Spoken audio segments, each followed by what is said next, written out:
할렐루야! 이 새벽에 우리 선하신 주님을 만나러 오신 모든 새로운 교회 성도님들을 환영하고 축복합니다. 다 같이 주님이 가르쳐 주신 기도를 드리겠습니다. 하늘에 계신 우리 아버지, 아버지의 이름을 거룩하게 하시며 아버지의 나라가 오게 하시며 아버지의 뜻이 하늘에서와 같이 땅에서도 이루어지게 하소서.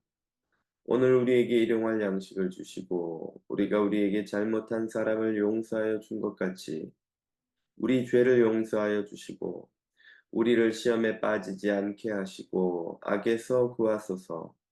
나라와 권능과 영광이 영원히 아버지의 것입니다. 아멘. 선하신 하나님, 오늘 이 아침에도 자녀들을 깨워주시고 새로운 하루를 선물로 주시니 감사합니다. 영원히 변치 않으시는 주님의 신실하신 사랑으로 오늘 이 아침에도 힘을 얻어 주님의 뜻을 쫓는 하루가 되게 하옵소서.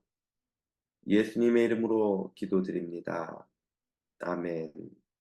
오늘 우리에게 주시는 하나님의 말씀은 예레미야서 37장 1절에서 10절까지입니다.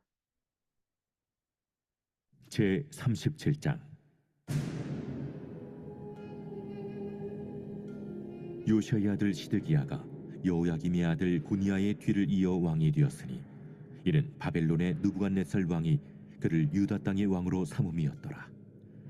그와 그의 신하와 그의 땅 백성이 여호와께서 선지자 예레미야에게 하신 말씀을 듣지 아니하니라. 시드기야 왕이 셀레미의 아들 여후발과 마아스야의 아들 제사장 스바냐를 선지자 예레미야에게 보내 청하되, 너는 우리를 위하여 우리 하나님 여호와께 기도하라.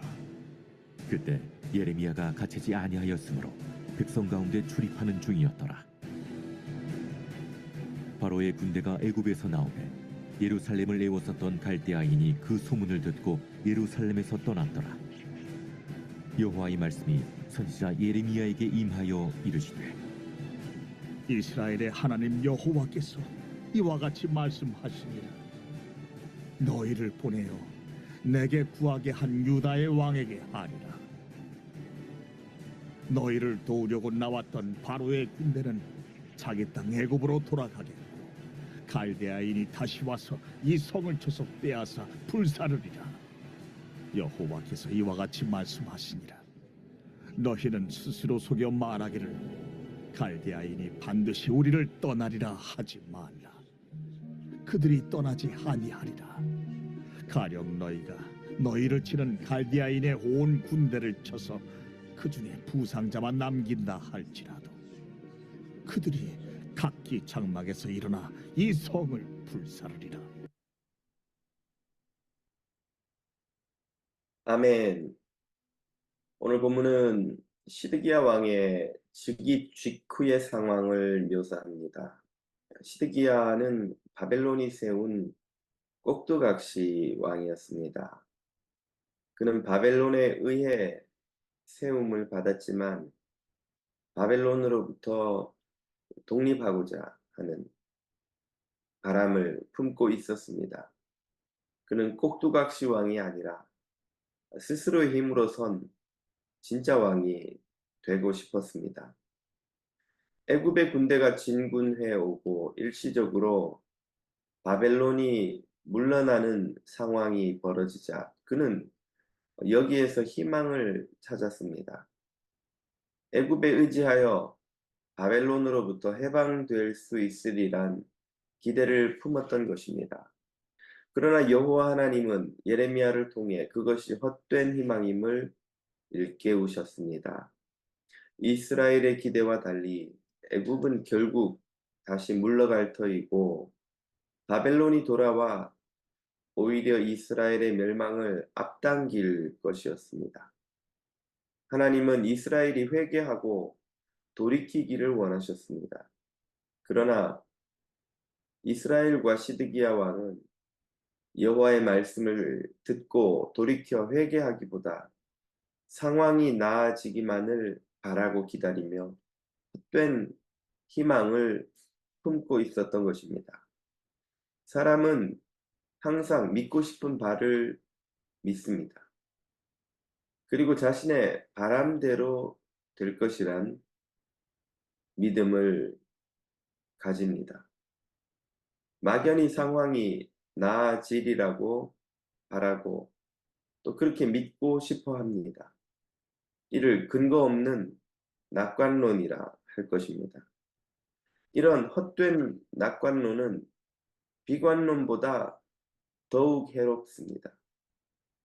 현실을 제대로 이해하고 대처하지 못하도록 만들어 가장 큰 낭패를 겪게 만듭니다. 오늘 본문 9절에서도 여호와께서 이스라엘에게 경고하시기를 너희는 스스로를 속여 바벨론이 물러가리라고 하지 말라고 하시지요. 여기서 스스로를 속인다는 것은 자신에게 최면을 건다는 뜻입니다. 바람과 낙관론을 섞어 그렇게 되기를 바라고 그렇게 되고 싶고 마치 그렇게 될 것 같은 생각이 든다고 그렇게 되리라고 믿는 데까지 나아가는 자기 최면을 걸지 말라는 것이지요.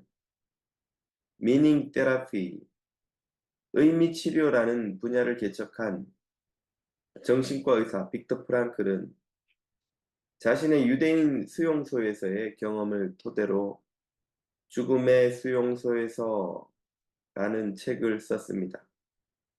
그 책에서 그는 수용소의 비참한 환경을 견디지 못하고 가장 먼저 병들어 죽는 사람이 비관론자가 아니라 낙관론자라고 지적합니다. 근거도 없이 떠도는 소문이나 바람을 반영하여 성탄절까지는 전쟁이 끝날 거야, 부활절까지는 풀려날 수 있을 거야 라는 식의 낙관론을 펼치는 사람은 그 바람이 실현되지 못할 때에 가장 크게 낙담하고 용기를 잃어 쇠약해지거나 병들어 죽었습니다. 오히려 비관론자는 최악의 상황을 예상하기에 낙관론자들보다 더 비참한 상황을 잘 견뎌내었습니다. 가장 건강하게 견뎌낸 사람은 낙관론자도 비관론자도 아닌 현실주의자였습니다. 그들은 최상을 바라며 기도하나 최악이 올 수도 있다는 것을 알고 어떤 상황이든 맞을 준비가 되어 있는 사람이었습니다. 마침내 전쟁이 끝나고 수용소문이 열린 1945년까지 견뎌낸 이들은 대부분 그들이었다는 것입니다. 오늘날 현대교회에 헛된 바람과 욕망을 투영한 긍정주의가 판을 칩니다. 긍정적 사고방식이란 그럴듯한 이름으로 포장하여 부자가 될 것을 믿거나 부자의 사고방식을 가지거나 우주의 기운을 힘입으면 성공하여 부자가 된다는 식의 긍정주의가 그것입니다. 이는 부적을 몸에 지니고 다니면 애군을 피하고 성공할 수 있다는 무속신앙과 다를 바가 없는 미신입니다. 이런 미신이 하나님과 믿음이라는 단어로 포장되어 교회 안에 얼마나 많이 침투해 있는지 모릅니다. 성도는 말씀에 기초한 현실주의자가 되어야 합니다.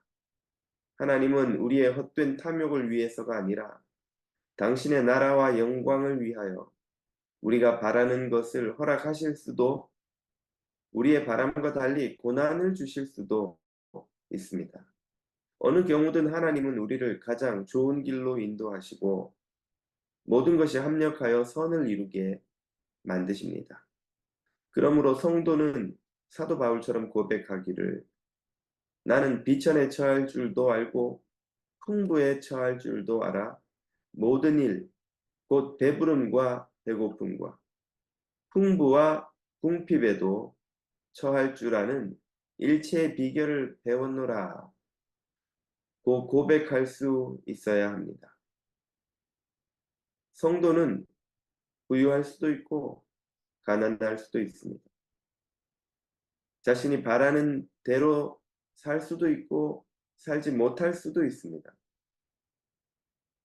어느 경우든 성도에게 중요한 것은 그의 바람대로 인생이 흘러가느냐가 아니라 하나님의 뜻대로 가느냐, 그 하나님의 뜻을 거역하는 길로 가느냐이기 때문입니다. 오늘 저와 여러분은 무엇을 바라고 무엇을 대비하고 어떤 자세로 살아갑니까? 하나님의 뜻을 이루기를 바라며 기도하고 순종하는 말씀 위에 선 현실주의자가 되기를 주님 이름으로 축복합니다. 오늘 본문 말씀을 붙들고 함께 기도하겠습니다. 먼저 헛된 바람을 구하지 말고 하나님의 나라와 의를 구하며 말씀으로 살아가는 담대한 성도가 되게 해달라고 간구하겠습니다. 오늘 저녁에 있을 수요 기도회를 위해 기도합니다.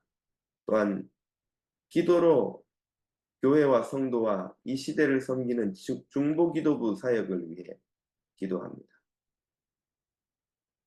이 기도부 사역과 수요 기도회를 통하여 이 시대를 섬기는 기도의 공동체로 우리 새로운 교회가 쓰임받게 해주시기를 간구하겠습니다.